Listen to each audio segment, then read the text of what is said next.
So John the Baptist is doing what he got his name for, baptizing today in the gospel. I have baptized you with water. He will baptize you with the Holy Spirit. Not long ago, I heard somebody talking about the difference between one denomination and another, and this person said, well, we believe in the baptism of the Spirit, and they believe in a water baptism. And I was thinking to myself, we believe in the baptism in the Spirit and the water baptism, and they're one and the same. The water is the outward sign. We believe in the visible and the invisible, right? We believe in Jesus' resurrection was a physical bodily resurrection, right? And it was a spiritual resurrection as well. It was body and spirit. When we baptize somebody, we baptize them with water and the Holy Spirit. Now, here's the thing about the baptism in the Holy Spirit. I think many of you all have heard, like, have you been baptized in the Holy Spirit? Or maybe that was a thing in your past experience or something. And I think it's a legitimate question, but at the same time, we have to remember the water in our baptism is an outward sign of an interior reality of the Spirit transforming us and healing us from the wound of original sin and restoring us to life. Those are all spiritual realities that we can't see with our eye. Now, when we are baptized and the grace of baptism comes to us, and if we're a baby, if we're 10 years old or 25 years old, we have to cooperate with the grace of the Spirit that is given to us. And how well do we cooperate, and when do we cooperate with that grace that's poured out on us? Well, I think we mature in that regard, don't we? We grow in our hunger for the Holy Spirit. We have a different desire maybe at different places in our lives. And I can think of my own experience along these lines, going to the seminary, not being familiar with baptism in the Holy Spirit as a thing, and going to a Life in the Spirit seminar, and we went to this every day or every week for 6 or 8 weeks, and then we were all, quote, baptized in the Holy Spirit. And it was a nice experience. I mean, it was a good thing, and we were praying for particular gifts that we wanted God to give to us. And I would recommend that for anybody. Come, Holy Spirit, right? You've all heard this prayer, haven't you? Come, Holy Spirit, fill the hearts of your faithful and kindle in us the fire of your love. Send forth your Spirit. We're calling on the power of the Spirit that was first given to us in baptism.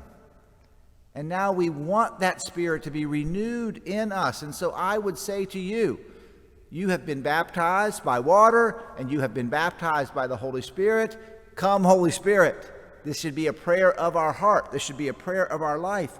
Come, Holy Spirit, fill my heart. Fill my heart with wisdom and understanding and counsel and fortitude and knowledge and piety. Give me, through the Holy Spirit, the fruits of love and joy and peace and patience and kindness and generosity and faithfulness and gentleness and self-control and temperance and modesty. Come, Holy Spirit, right? Pray for those things. Stir them up in your soul. Long for them. This is the baptism of the Holy Spirit. This is the desire. You have been baptized in the Spirit. Now live in the Spirit. So one of the gifts of the Holy Spirit is wisdom, right? What is today? Today's January the 6th. We're honoring St. Andre Bessette. But historically on January 6th, who did we remember? The wise men. The wise men are on their way. See them over there? They started over here, as we all know, and we've been moving them across the church for the last few days. They should have gotten there today, but they have to wait till Sunday to get there, okay? We will celebrate the Epiphany on Sunday. And the Epiphany was the wise men. They had been given the gift of wisdom, and true wisdom comes from the Spirit. And God has poured His Spirit into us through baptism. But We must, and how can I say this any more clearly? We must cooperate with the gifts that God has given to us. As St. Paul would say, we must stir into the flame the Spirit that has been given to us. So, my brothers and sisters, I'm going to ask you, have you been baptized in the Holy Spirit?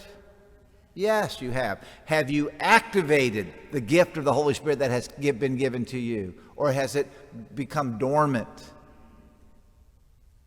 crusted over, no flame? So today we say, come, Holy Spirit, fill my heart, fill us with your fire. Pour upon me wisdom and understanding and counsel and fortitude. May I please hear the voice from heaven say to me, you are my beloved Son. Because you know who dwells in us when we're baptized? The Holy Spirit, the Lord himself. And so today we hear about John baptizing, and we hear the voice from heaven, and he says, I have baptized you with water. He will baptize you with the Holy Spirit. We have been baptized with water and the Holy Spirit.